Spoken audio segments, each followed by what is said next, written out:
வெற்றிலை வராகி தாயின் வெற்றி வாக்கு இது. என் தங்கமே, உனக்கு நல்ல நேரமும் நல்ல காலமும் வந்தால் மட்டுமே இந்த மரகத லிங்கத்தை உன்னால் பார்க்க முடியும், உன்னால் தொட முடியும். இப்போது இந்த லிங்கத்தை நீ பார்த்து தொட்டிருக்கிறாய் என்றால் என்ன அர்த்தம்? உனக்கு நல்ல நேரமும் காலமும் கைகூடி வந்துவிட்டது. ஏன் என் மீது இவ்வளவு கோபம்? உன் உடம்பில் ஏற்பட்ட காயத்திற்கு நீ வலியால் துடிக்கிறாய். ஆனால் எனக்கு அதைவிட உன் மனவலிதான் பெரிதாக தெரிகிறது. அதனால் நான் சரி செய்ய அதிக கவனம் கொண்டுள்ளேன். உடம்பில் ஏற்பட்ட காயத்தை விட உன் மனதில் ஏற்பட்ட காயம் என்பது மலை போன்றதாய் இருக்கிறது. மற்றவர்களது வார்த்தைகள் உன் மனதில் வடுவாய் தேங்கி நிற்கிறது. அதை உன் அன்னையான நான் சரி செய்கிறேன் குழந்தையே. அந்த வழி எப்படி இருக்கும் என்று தெரிந்தும் நீ மற்றவர்களை வார்த்தைகளால் புண்படுத்தலாமா? அவர்களுக்கும் அது காயம்தானே. ஒருவருக்கு உண்மையான எதிரி வெளியே இருப்பவர்கள் அல்ல, அவனுடைய மனமே முதல் எதிரி.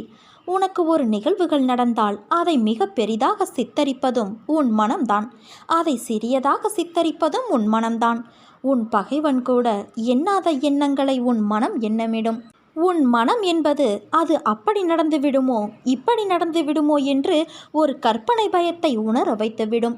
நீ நல்லது நினைத்தாலும் அதை உனக்கே வேறு முகமாக சித்தரிப்பதும் உன் மனம்தான். அந்த நிமிடம் மௌனமாக அதை கடக்க செய்து அந்த எண்ணத்தை துடைத்து எறி. இப்படி செய்தால் உன் மனம் என்பது உனக்கு பகைவனாக இல்லாது தோள் கொடுக்கும் தோழனாக இருக்கும். நம் மனம் நல்லது கெட்டது என எல்லாம் நிறைந்தவைதான். உன்னுடைய நல்லதை பிறருக்கு நல்லதாக மாற்று. கெட்டதை வென்று அதை உனக்கான நியாயத்தை உணர்த்தும் நியாயமான பாதையாய் மாற்று. இதற்கான அர்த்தம் என்ன என்பதை கூறுகிறேன் கேள். தீயில் கையை நீட்டினால் சுடும் என்பதை அறிந்து நீ கையை தள்ளி வைத்தாய் என்றால் அதை புரிந்து நீ நடந்தாய் என்பது அர்த்தம். அதற்கு மாறாக புரிந்தும் நான் கையை விடுவேன் என்று சொன்னால் அதற்கான பலனை நீ கடந்துதான் ஆக வேண்டும். ஒருவனுக்கு நல்லது கெட்டது என இரண்டும் தோன்றும். ஆனால் கெட்டதை நீ எவ்வாறு நல்லதாக மாற்றிக்கொள்கிறாய் என்பதில்தான் உன் உண்மையான முன்னேற்றம் அடங்கியிருக்கிறது. கெட்டதை நினைப்பது என்னுடைய குணம் அல்ல, அது அறநெறி அல்ல. என் அன்னை எனக்கு அப்படி புகட்டவில்லை என்று நீ நினைத்தால் உன்னிடம் தோன்றும் எல்லாமே நல்லதாக மாறும். உன் அன்னையின் பிள்ளையாகிவிட்டாய் நீ.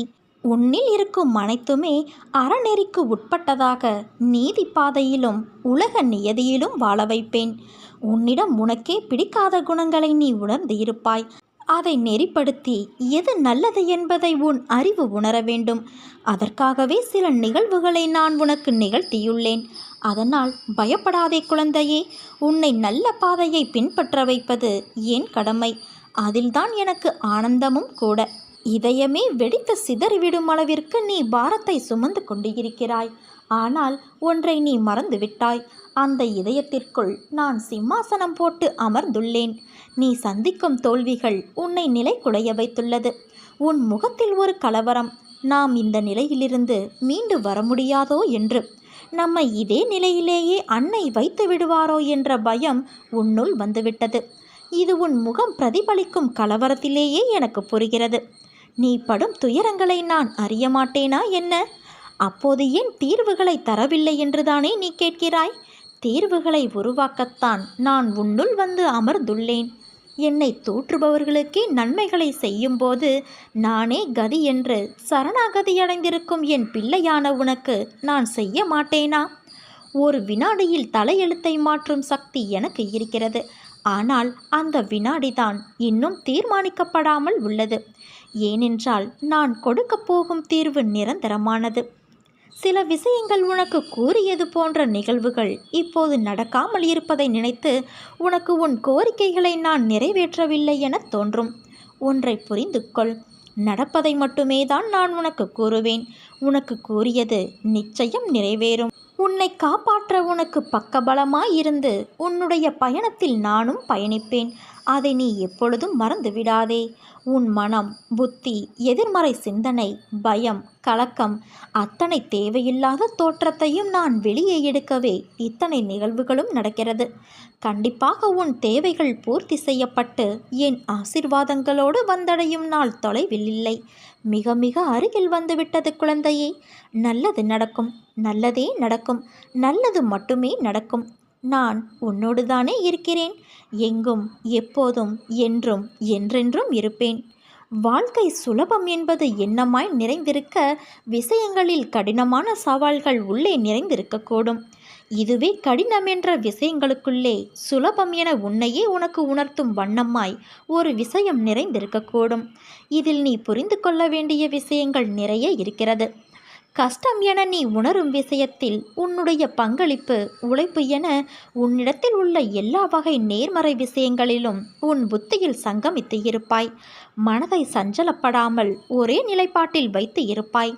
அதனால் நீ செய்யும் விஷயங்களில் உன் கவனம் அதிகமாக இருந்தால் உனக்கு கடினம் என தோன்றிய நிகழ்வுகள் கூட சுலபமாக முடியும். இதுதான் வாழ்க்கை. நீ நினைப்பது ஒன்று, நடப்பது வேறொன்று. நினைப்பதற்கும் நீ காரணமில்லை, நடப்பதற்கும் நீ காரணமில்லை. எல்லாம் ஏற்கனவே இதுதான் என்று நிர்ணயிக்கப்பட்டது. சில நிகழ்வுகளை கூறி புரிய வைக்கலாம். சில நிகழ்வுகளை உணர்த்திய பிறகுதான் புரிய வைக்க முடியும். அதனால்தான் நான் அவ்வாறு செய்தேன். தவறுகள் நடப்பது இயற்கைதான். ஆனால் அந்த தவறை மீண்டும் செய்வதுதான் பெரிய தவறு. உன்னிடம் நான் 1000 முறை கூறியிருக்கலாம். ஆனால் உனக்கான நேரத்தில் சரி எது என முடிவெடுப்பது உன் தலையெழுத்தின் பங்கான உன் விதிதான். அதனால் நீ எதற்கும் கலங்காதே. உன்னோடு உன் அன்னையான நான் இருக்கிறேன். என் மீது ஆணை வைத்து உன் சஞ்சலங்களை நீ என்னிடம் சமர்ப்பித்துவிடு. அனைத்தையும் நான் பார்த்து கொள்கிறேன். நினைத்த ஒன்று நடக்கவில்லை என்றால் நீ நினைக்காத அளவுக்கு வாழ்வில் உனக்கான சந்தோஷம் வெற்றியாய் அமையும்.